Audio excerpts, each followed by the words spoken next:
साथियों जय भीम। हमारे साथ इंजीनियर साहब हैं। आज वॉल्यूम नंबर 1 भारत में जाति प्रथा, क्योंकि इंजीनियर साहब हमारे जो है देश के कोने कोने में जाते रहते हैं और पढ़े लिखे लोगों में, क्योंकि पढ़ाई लिखाई ठीक ठाक कर रहे हैं, दिन रात पढ़ाई लिखाई में लगा रहे हैं। तो आज इनका दूसरा इंटरव्यू है सम्मान एक अधिकार पर, और आपको बहुत बहुत शुभकामना इंजीनियर साहब। सम्मान एक अधिकार को आप टाइम दे रहे हैं, उसके लिए साधुवाद, आपका धन्यवाद। बहुत बहुत धन्यवाद। भारत में जाति प्रथा जी, तो इसकी जाति प्रथा कैसे खत्म होगी, क्या करा जाए और क्या है इसकी बीमारी, इस पर इलाज नहीं मिल रहा पूरे देश में किसी को भी। भारत में जाति प्रथा, उसकी उत्पत्ति और संरचना ये बाबा साहब ने 1916 में कोलंबा यूनिवर्सिटी में गोल्डन वाइजर गोष्ठी हुई थी, वहाँ पे कॉन्फ्रेंस हुई थी, उसमें स्पीच दिया था बाबा साहब ने। मैं तो एक बात ये कहना चाहता हूँ कि बाबा साहब की उम्र उस वक्त मात्र 25 साल थी जी। क्योंकि 1916 में और 1891 में बाबा साहब पैदा हुए, तो मात्र 25 साल। तो बाबा साहब का इतना बड़ा मतलब इतने बड़े विचारवान पुरुष मतलब इतनी कम उम्र में ये कैसा मतलब ये बड़ा मतलब जो है एक सरप्राइज है समाज के लिए, दुनिया के लिए।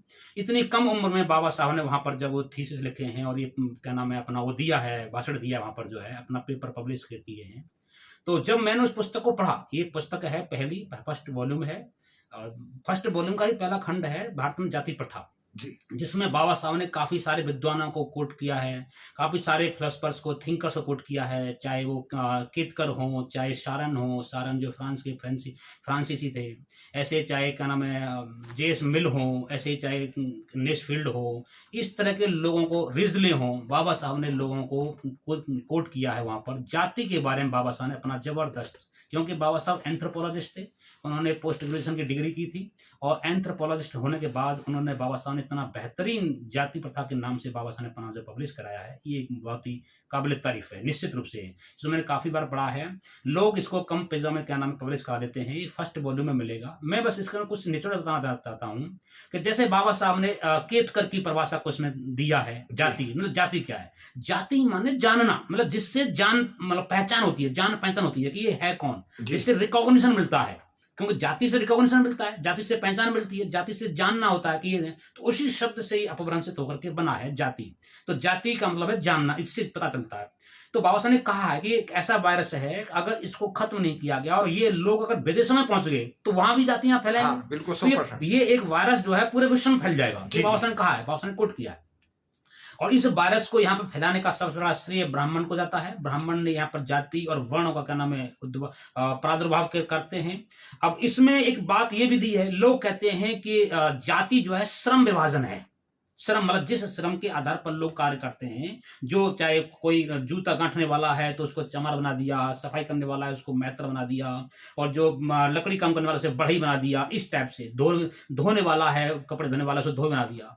तो ये लोगों ने यहाँ पर कुतर के रूप से क्या नाम आर्गुमेंट दिया है, कुतर किया है कि ये श्रम विभाजन है। बाबा साहब कहते हैं ये श्रम विभाजन नहीं है, श्रमिकों का विभाजन है। श्रमिकों का मीन्स लोगों का विभाजन है, ये वर्ग का विभाजन नहीं है, ये लोगों का विभाजन है। हाँ। तो लोगों में डिवाइड करने के लिए, लोगों को डिवाइड करने के लिए ये कार्य किया गया है, जिससे कि भविष्य में ये बहुत बड़ी साजिश थी, बहुत बड़ी रणनीति थी, जिससे कि ये लोग कभी इकट्ठे न हो पाए। आज लगभग जो 6,500 जातियां लगभग भारत देश के अंदर हैं, तो ये कितनी बड़ी विडंबना है। अभी बाबा साहब ने इसमें यह भी कोट किया है कि जो गांव है हमारे, या कॉलोनीज हैं हमारे, या शहर बसे हुए हैं, छोटे कस्बे बसे हुए हैं, बड़े कस्बे बसे हुए हैं, तो वहां पर आप देखेंगे कि जो गांव हैं, गांवों में जातियों के हिसाब से घर बने हुए हैं। यहाँ पर मतलब एक विशेष जाति रहती है, चमार रहते हैं, यहाँ पर भंगी रहते हैं, यहाँ पर कोली रहते हैं, यहाँ पर धोबी रहते हैं, यहाँ पर जाट रहते हैं, इस टाइप से। तो बाबा साहब ने उनको बटालियन का नाम दिया है कि जातिगत बटालियन के रूप में गांवों में लोग रहते हैं जी। मतलब आपस में बैठना उठना नहीं है, खाना पीना नहीं है, आपस में बात नहीं कर सकते, मेल जोल नहीं है, उनमें रोटी बेटी नहीं है, किसी प्रकार का नहीं है। और आपस में जैसी कोई जातिगत विद्वेष होता है तो वो लोग एकदम से आपस में जाट जाट के लिए, जाटव जाटव के लिए, बंगी बंगी के लिए, धोबी धोबी के लिए, खट्टी खट्टी के लिए। तो बाबा साहब खड़ा हो जाता है, मतलब वो अपनी जाति के लिए खड़ा होगा, मनुष्य के लिए नहीं, मानवता के लिए नहीं, इंसानियत के लिए नहीं, सच्चाई के लिए नहीं, अपराध के लिए नहीं, अन्याय के लिए नहीं, अत्याचार के लिए नहीं, जो मतलब शोषण के लिए नहीं, जो गलत हो रहा है उसके लिए नहीं खड़ा होगा, चाहे जाति में किसी प्रकार गलत काम क्यों ना हो उसके लिए खड़ा होगा। तो ये बटालियन का बाबा साहब ने संज्ञा दी है उनको, जो है कितना बड़ा बाबा साहब मतलब आज ही बटालियन के रूप में गांवों में जो लोग इस तरह से रहते हैं, जातीय बटालियन है। तो ऐसे ही बाबा साहब ने केतकर की परिभाषा को बाबा साहब ने अपूर्ण करा दिया है। मतलब ये नहीं कहा है कि मतलब पूरी है, मतलब गलत है, नहीं कहा, अपूर्ण है, पूरा नहीं है। ऐसे ही रिजले ने दी है परिभाषा जाति के बारे में, ऐसे ही केतकर ने दी है, ऐसे ही सारन ने दी है। तो सारी परिभाषाओं को बाबा साहब ने कहा है कि मिलाकर के एक पूर्ण परिभाषा बन सकती है। ये बाबा साहब बोल रहे हैं, सोचिएगा, जबकि ये थिंकर हैं लोग, जो एंथ्रोपोलॉजिस्ट हैं ये लोग जो है, और क्या नाम है, राजनीतिक लोग हैं, और ये बहुत बड़े विचारक रहे हैं, यूरोप के विचारक रहे हैं। जैसे अभी आप कहेंगे, मैं एक उदाहरण लेता हूं, आप देखेंगे मेरे यहाँ पर क्या नाम है, स्वामी विवेकानंद साहब के वॉल्यूम रखे हुए हैं, तो मैंने वॉल्यूम में वो खंगाला देखा, देखें जी।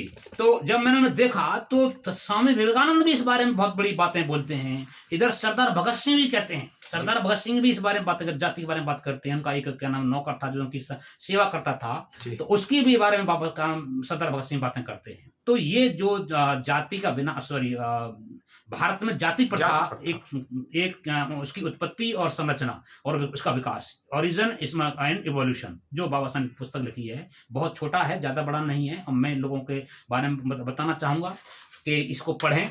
इतने बड़े वायरस को बाबा साहब ने कैसे रिकॉग्नाइज किया, और इतनी कम उम्र में बाबा साहब का 1916 का भाषण है, सोचिएगा, मतलब कितना बड़ी ताज्जुब बात है। हमारा तो विकास, हमारी उम्र 40 साल हो गई, हमें अब तक इतना विकास नहीं हुआ है, बाबा साहब का इतनी कम उम्र में विकास हो गया था।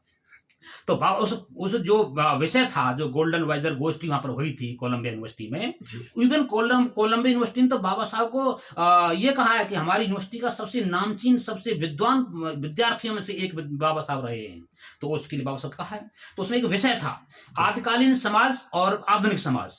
तो आदिकालीन मीन्स पहले, आदि माने पहले चलता हुआ रहा है। तो जो समाज जो था वो कैसे विभाजित हुआ, कैसे वर्ग आए, कैसे वर्ण आए, कैसे जातियां आई, जातियों का प्रादुर्भाव कैसे होता है। तो ताकत बुद्ध के वक्त है, उससे पहले तक्षशिला यूनिवर्सिटी थी, नालंदा बनी, बाद में बहुत सारी यूनिवर्सिटियां बनी हैं। लेकिन ये जाति का जो वायरस आया है, इसकी बहुत जबरदस्त बाबा साहब ने स्टडी करी है। उस स्टडी के लिए उन्होंने एंथ्रोपोलॉजी के नाम से, क्या नाम है, वो बहुत बड़े एंथ्रोपोलॉजिस्ट थे, उन्होंने एमए किया था उसमें जो है। तो उसमें उन्होंने इसमें सिद्धांत दिए हैं बाबा साहब ने। उस सिद्धांत के लिए उन्होंने ये कहा है कि ये जो जाति है इसको भारत में ही खत्म करना चाहिए, भारत में दफन कर देना चाहिए, ठीक है। बावजूद उसके लिए इसमें बहुत सारे उन्होंने कारण दिए हैं, बहुत सारे समाधान बताए हैं, कैसे ये हुई, कैसे। जैसे विधवा, हमारे यहाँ पर भारत के अंदर आपने देखा होगा सती प्रथा हुई थी, औरत को मतलब शादी नहीं करने देते, उसको साथ में मार दिया करते थे, क्योंकि इससे उनको खतरा था कि अगर किसी और से शादी कर ली तो उसमें क्या नाम है, ब्रेक लग जाएगा, उसमें क्या नाम है, पेनिट्रेट हो जाएगा, क्या नाम है, उसमें भिड़ जाएगा, जाति भिड़ जाएगी। इसके लिए बाबा साहब ने इसमें उदाहरण दिया है। ऐसे ही बाल विवाह का क्या नाम है, बहुत कम उम्र में, एक उदाहरण है, राजस्थान में एक राजपूत समाज के व्यक्ति थे, उनकी उम्र लगभग 45 साल हो गई थी। तो वो उनके गोत्र की कोई लड़की मैच नहीं कर रही थी, तो फिर कहीं जाकर के एक लड़की पैदा हुई। उस लड़की की उम्र 6 महीने में, उसके 6 महीने थी, और वो लगभग 47-48 साल के थे, और दोनों की शादी कराई गई। ये इतना घातक मामला है, जिसे कोई पेनिट्रेट नहीं कर सकता है। कितना बड़ा जातिगत ये मामला भारत इस देश के अंदर है। तो ऐसे एग्जाम्पल इस देश के अंदर हैं। बाबा साहब ने सबको अध्ययन किया था, पूरे देश के उनका अध्ययन किया था। तो उसके बाद में बाबा साहब ने समस्त परिभाषाओं को अपूर्ण करार देते हुए बाबा साहब ने खुद कहा कि ये वैश्विक समस्या बन जाएगी। बेहतर है कि इसमें कुछ किताबों का भी नाम दिया गया है, सजातीय प्रथा, सजातीय विवाह जो प्रथा है, ये बहुत खतरनाक है अपनी ही जाति में। क्योंकि एक तो क्या नाम, इसमें ऑप्शन खत्म हो जाते हैं, सिर्फ अपनी जाति में उसको करना है, शादी करनी है, अच्छी लड़की मिले या ना मिले, अच्छा लड़का मिले या ना मिले। अगर जब ये चीजें नहीं होगी, सजातीयता का मामला नहीं होगा, तो कोई भी भाई बंधु, कोई भी लड़का लड़की कहीं भी शादी करेगा, तो ऑप्शन खुले होंगे, डायमेंशन खुले होंगे, और अच्छा क्या नाम है, आयाम मिलेगा चीजों को, और एक अच्छे तरीके से क्या नाम है, लोगों को एक बड़ा विकल्प मिलेंगे, जिससे विकास होने की संभावना अधिक बढ़ जाएगी, बहुत ज्यादा बढ़ जाएगी। अभी वही संकीर्ण विचारधारा है, संकीर्ण जो इसको तोड़ने के लिए। तो बाबा साहब ने सजातीय जो गोत्र व्यवस्था है उसे खत्म करने का बाबा साहब ने कहा है। बाबा साहब ने इंटरकास्ट मैरिज को क्या नाम है, सपोर्ट करने का कहा है, जिसके बाबा साहब ने अपनी दूसरी शादी करी थी, वो भी इंटरकास्ट मैरिज के थ्रू करी। देश की पहली शादी थी। बिल्कुल बिल्कुल बिल्कुल, इसमें कोई दरार नहीं। और आपने भी बोला कि सबसे पहले बाबा साहब अम्बेडकर, बिल्कुल बिल्कुल, ये बहुत बड़ा क्या नाम है वो है। फिर बाबा साहब ने बहिर्गोत्र में, मतलब अंतर्गोत्र छोड़कर बहिर्गोत्र और दूसरे गोत्रों में शादी करने का बाबा साहब ने प्लान दिया है। सर कई सारे कारण दिए हैं। पति मर जाने के बाद में जो औरत जो है सती हो जाती थी लेकिन शादी नहीं करती थी, ये कारण दिया है। बाल विवाह का बाबा साहब ने कारण दिया है। बाबा साहब ने विधवा पूरी जिंदगी न रहने के लिए क्या नाम है मतलब कारण दिया कि ये भी बहुत घातक है, विधवा नहीं रहने दिया, उसका क्या नाम बंदोबस्त कर देना चाहिए, उसका नया दूसरा कोई उसी के मैच का क्या नाम है शादी कर देनी चाहिए। बाबा साहब ने क्या नाम इसमें दिया है। विदुर मतलब जो हो तो विधवा हो विदुर हो आपस में शादी कर सकते हैं बाबा साहब ने। अच्छा, उसके बाद में बाबा साहब ने इसमें एक वैधव्य मीन्स विधवापन जो है चाहे पुरुष का है चाहे स्त्री का है, इसमें ब्राह्मणवादी व्यवस्था में या जहां जातिगत वायरस जहां पर अटका हुआ है लगा हुआ है इस देश के अंदर, तो उसमें ये क्या नाम बहुत भयंकर तरीके से क्या नाम है बैन लगा हुआ था वैधव्य पर, मतलब जहां विधवापन है चाहे औरत का हो चाहे पुरुष का हो विधुर है, तो उसको तोड़ने के लिए बाबा साहब ने इसमें क्या नाम है वो दिया है आंसर दिया है, बाबा साहब ने उत्तर दिया है। उसके बाद बाल का विवाह के बारे में उन्होंने बाबा साहब ने क्लियर कट मना किया कि नहीं। इवन आपने देखा हो हिंदू कोड बिल में बाबा साहब ने ये सारी चीजें रखी हैं। उसके बाद यहाँ पे एक पुस्तक है history caste in India, history caste of in India, मतलब बाबा साहब ने एक पुस्तक पढ़ी है, ये मतलब यूरोप का थिंकर है, उसका एग्जांपल बाबा साहब ने इसमें दिया है। तो मेरा मानना है कि हमारे देश के लोगों को बाबा साहब का जो खजाना है 40 वॉल्यूम्स में है, इंग्लिश में भी है, हिंदी में भी है, इनको पढ़ करके लोगों को असली चीजों को जानना चाहिए, असली चीजों को मानना चाहिए, असली चीजों को समझना चाहिए। मेरा ऐसा मानना है कि अगर 40 वॉल्यूम को पढ़ा जाएगा तो फिर हमें कुछ और पढ़ने की आवश्यकता नहीं पड़ेगी। बाबा साहब ने जो बुद्धा हिंद धम्मा पुस्तक है उसको लिखा है, उसको भी बाबा साहब ने लगभग नहीं तो 70 से ऊपर किताबों का रेफरेंस उसमें लिया है। मैंने पढ़ा उसमें बुद्धा हिंद धम्मा का, बहुत मुझे मूल पुस्तक है उसको पढ़ा है। बाद में जो आनंद कौशल्यान है उन्होंने उसका क्या नाम अनुवाद किया है, उसको भी मेरे पास पढ़ा हुआ है, वो पास रखा हुआ भी यहाँ पर आप जी। तो इस तरह से क्या नाम ये पुस्तक है, ज्यादा नहीं मात्र 22 पन्ने का क्या नाम है ये विचार है बाबा साहब का, जो पेपर बाबा साहब ने पब्लिश कराया था, और इसमें आप लोग पढ़ सकते हो, सब लोग पढ़ सकते हो। बहुत अच्छे तरीके से इसमें क्या नाम दे रखा है, सारे हिंदूवादी विचारधारा का, ब्राह्मणवादी विचारधारा का, अवतार हैं, सती प्रथा होनी है, सती प्रथा के लिए जो अस्थि आएगी उसके लिए करना है, इसमें व्याख्या दे रखी है। बाबा साहब ये खत्म कैसे हो खत्म कैसे उसके लिए क्या नाम है निराकरण बाबा साहब ने दिया है। जैसे अपने व्यवसाय हैं, व्यवसाय जो है लोगों को मिलकर जुल के करना चाहिए और एक दूसरे को शामिल करना चाहिए, जिससे कि उसमें रोटी बेटी करना चाहिए, रोटी बेटी का काम करना चाहिए, और फिर क्या नाम है नई धारणाओं का जन्म लेना चाहिए। बाबा साहब कहते हैं कि जो से नए नए विचार आ रहे हैं उनको क्या अंगीकार करना चाहिए। तो ये इस तरह विचार बाबा साहब ने किया है। उसके बाद में बाबा साहब ने यहाँ पर क्या नाम है कुछ सारे मैथ्यू अर्नोल्ड हैं और नेशफील्ड हैं, उनकी क्या नाम है दी है। एक बहुत बड़े एंथ्रोपोलॉजिस्ट थे बाबा साहब ने, इतनी कम उम्र में इतनी किताबें पढ़ी हैं, ये मुझे बड़ा लगता है। तो एक गैब्रियल टार्डे नाम के एक क्या नाम गैब्रियल टार्डे जो यूरोप के क्या नाम एक बहुत बड़े एंथ्रोपोलॉजिस्ट थे, जिन्होंने मतलब जाति कैसे उद्भूत हुई, जाति कैसे पैदा हुई, जाति कैसे बनी है उसमें क्या नाम है जिक्र किया है। तो बाबा साहब ने उस पुस्तक को भी पढ़ा है, बाबा साहब ने उस पुस्तक को भी पढ़ा, उसका भी क्या नाम इसमें जिक्र किया है कि कैसे सरलीकरण करके, कैसे आपस में भाईचारा पैदा करके, कैसे जिस काम को इन सारी पुस्तकों को पढ़ने के बाद भी मानव काशीराम साहब के, क्योंकि मानव काशीराम साहब ने एक पुस्तक पढ़ी ऐसा कहते हैं, लेकिन ऐसा नहीं, मैं नहीं मानता, क्योंकि बाबा साहब काशीराम साहब ने बाबा साहब की बहुत सारी पुस्तक जो बहुत सारी पुस्तकें उनका 15 दिन तक तो पढ़ते पढ़ते आंखों की नींद खराब होगी उनकी। तो उसमें जिक्र करते हैं लोग जो है एनिहिलेशन ऑफ कास्ट, वही पुस्तक है, उसी का खंड है ये, एनिहिलेशन ऑफ कास्ट का खंड है ये।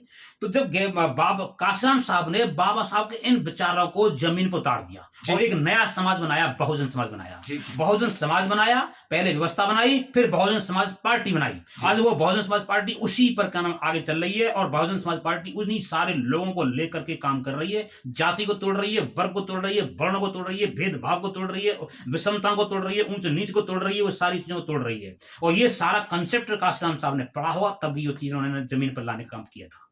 ठीक है, जो हमारे महापुरुष हैं, बहुजन समाज के महापुरुष हैं, उन सब महापुरुषों को निकालने का काम किया। तो इसमें ये इस पुस्तक में वो दे रखा है। मैं सभी लोगों से आग्रह करूंगा आपके चैनल के माध्यम से इन पुस्तकों को पढ़ें। लॉज ऑफ इमिटेशन एक पुस्तक है, बहुत अच्छी है, जिसका क्या नाम है बाबा साहब ने अनुवाद भी किया है। और एक पुस्तक है क्या नाम है history of in India, history caste of in India. ठीक है, ये सारी पुस्तकें आप बाबा साहब के बारे में इसमें पढ़ सकते हो। बाबा साहब ने रंग भेद, जाति भेद, चमड़ी भेद सब के बारे में इसमें बाबा साहब ने दे रखा है, बहुत अच्छे तरीके से दे रखा है। तो उसमें बाबा साहब ने तर्क भी दिया है। एक एडमंड ड्रूमोंड नाम के व्यक्ति हैं, ड्रूमोंड नाम के व्यक्ति रहे, उन्होंने कहा है कि जो तर्क नहीं कर सकता वो धर्मांध है, जो तर्क नहीं करेगा वो धर्मांध है, जो नहीं कर सकता वो मूर्ख है, और जो नहीं करने का साहस करता है, जो साहस मतलब नहीं करता है, वो दास है। ये क्या नाम है ड्रूमोंड का क्या नाम बाबा साहब ने इसमें एग्जाम्पल दिया है। आपके चैनल के माध्यम से मुझे बहुत अच्छा लगा। और ये कास्ट इन इंडिया लोगों को पढ़नी चाहिए। और भी बहुत सारी पुस्तकें हैं, चाहे स्टैंडर्ड माइनॉरिटी है, चाहे हिंदुइज्म फिलॉसफी है, चाहे बाबा साहब की ये फेडरेशन और फेडरलिज्म है, वो सारी पुस्तकें बाबा साहब की बहुत बहुत धन्यवाद सम्मान एक अधिकार को टाइम देने के बहुत लिए। बहुत साथियों धन्यवाद। लाइक शेयर कमेंट जरूर करेंगे। जय भीम, जय भारत, जय संविधान। नहीं इंग्लिश के वॉल्यूम भी दिखा दो जरा एक बार जी, कोई जी, ना। बिल्कुल बिल्कुल ऊपर को खड़े हो गए, ये इंग्लिश के और हिंदी के सारे भरे पड़े हैं। हुए हैं, वो हिंदी के वॉल्यूम में है। अगर हम बाबा साहब को पढ़ेंगे नहीं तो हम तर्क कैसे करेंगे? हाँ, बिल्कुल जी, है जी, हम तो कुतर्क तर्क करेंगे। वही कर सकता है जो पढ़ेगा, क्योंकि पढ़ने के बाद ही मन में प्रश्न उठते हैं और प्रश्न उठने के बाद में तर्क पैदा होते हैं। आने वाला जो वॉल्यूम है उसके बारे में बताइए। बहुत बहुत धन्यवाद। आने वाला वॉल्यूम इसके बाद में सेकंड है, जाति प्रथा। ये थी अभी बाबा साहब ने, मैंने पहले वॉल्यूम में बोला है, वो था भारत में जाति प्रथा। इसके लिए बाबा साहब ने इलाज दिया है, निराकरण दिया है। अगला है जाति प्रथा का उन्मूलन, जिसको मानव काशीराम साहब ने पढ़ा है। आने वाला हमारा जो वॉल्यूम है, आने वाला जो हमारा खंड है, वो है जाति प्रथा का उन्मूलन। कैसे उन्मूलन होना चाहिए, कैसे उसे खत्म हो सकता है, उसके लिए बाबा साहब ने अपने विचार पेश किए हैं। तो हम उसे आगे आने वाले वॉल्यूम में आपको बताएंगे। बहुत धन्यवाद। धन्यवाद।